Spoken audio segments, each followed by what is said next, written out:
Hi friends, welcome to our channel. Brahmamudi serial next ఎపిసోడ్లో ఏం జరగబోతోందో ఈ వీడియోలో చూసి తెలుసుకుందాం. కావ్యని ఇంట్లో నుంచి గెంటేయమన్న రుద్రాని అసలేం జరిగింది అని తెలుసుకోవడానికి ఈ వీడియోని స్కిప్ చేయకుండా ఎండ్ వరకు చూసేయండి. కళ్యాణ్ అపర్ణని చూడ్డానికి హాస్పిటల్కి వస్తాడు. అలా సుభాష్ని పలకరించి మాట్లాడతాడు. ఆ తర్వాత రాజ్తో మాట్లాడతాడు. అప్పుడు రాజ్, మనం చూసుకున్నంతలాగా మన అమ్మని ఎవరు బాధ్యతగా చూసుకుంటారురా? ఎవ్వరూ చూసుకోరు. అసలు ఎవ్వరిని నమ్మకూడదు. ఆఖరికి ఈ డాక్టర్లని, ఆ దేవుడిని, మన భార్యలతో సహా అని అంటాడు. అప్పుడు కళ్యాణ్ రాజ్ బాధలో మాట్లాడుతున్నాడని అలానే మౌనంగా చూస్తూ ఉంటాడు. అప్పుడు సుభాష్ తనకి బాధలో వస్తున్న మాటలని, నాన్న రాజ్, అమ్మకేం కాదురా అని అంటాడు. అప్పుడు రాజ్, నేను అదేగా చెప్తున్నాను, పదే పదే నా మాటలు నాకే చెప్తారేంటి అని రాజ్ వాళ్ళ అమ్మకి ఏమవుతుందో అన్న బాధలో, కోపంలో ఏవేవో మాట్లాడేస్తూ ఉంటాడు.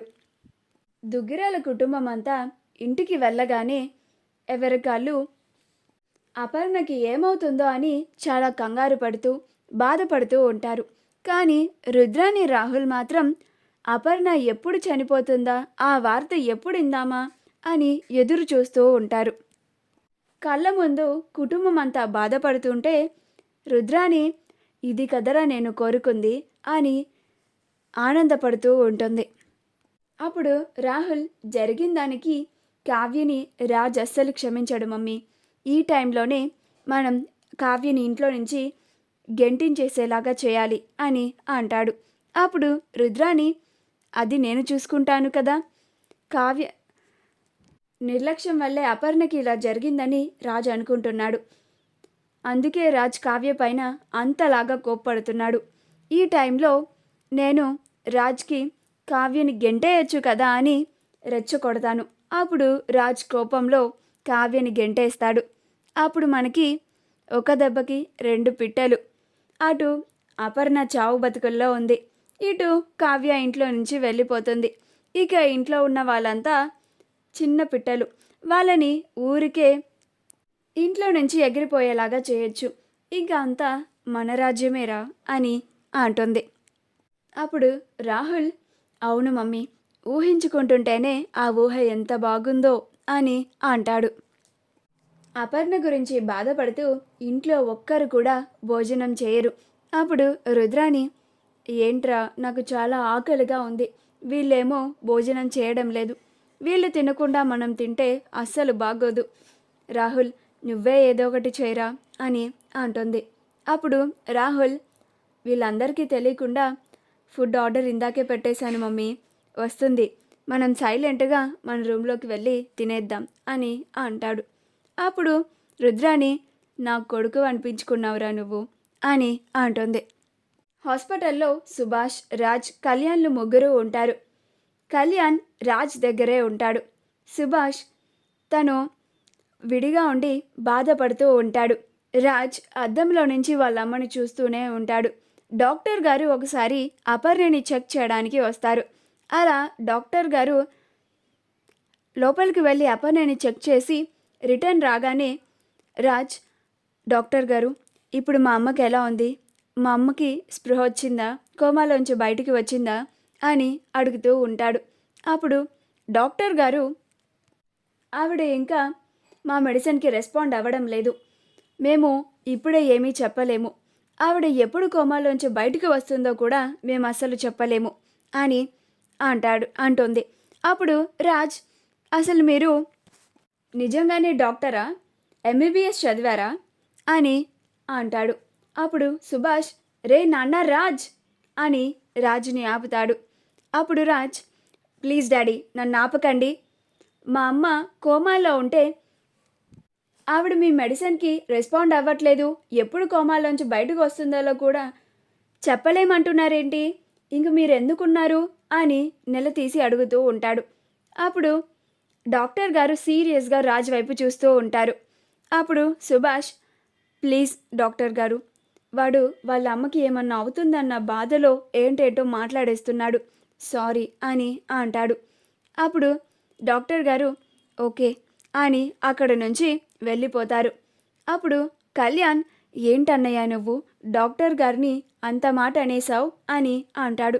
అప్పుడు రాజ్, మరింకేమనాలిరా, అమ్మకి మార్నింగ్ నుంచి ట్రీట్మెంట్ చేస్తున్నారు, అయినా మెడిసిన్కి రెస్పాండ్ అవ్వడం లేదు, కోమాల్లోంచి ఎప్పుడు వస్తుందో కూడా చెప్పలేమంటున్నారు, ఇంకా వీళ్ళు ఎందుకున్నారు ఇక్కడ అని అంటాడు. అప్పుడు సుభాష్, నువ్వు కంగారు పడుకు, మీ అమ్మ త్వరలోనే కోమాలోంచి బయటికి వచ్చి నీతో మాట్లాడుతుంది, బాధపడుకు నాన్న అని ఓదారుస్తూ ఉంటాడు.